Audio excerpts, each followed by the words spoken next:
Hello everyone, ito po yung birthday ni Kane.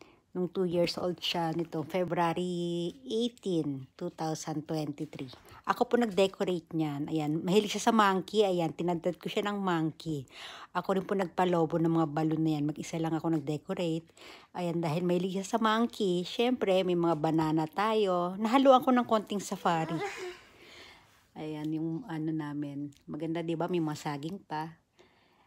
Ito yung cake niya, syempre, monkey din. Si George, yung kanyang cake.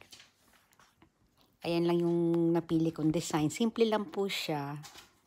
Tapos ito naman, susunod, ito yung, yan, yung mga balloon, lahat yan. Hindi ko natanda ko ilang pieces. So, ito yung mga, ano, ako rin nag-decorate ng lahat ng yan.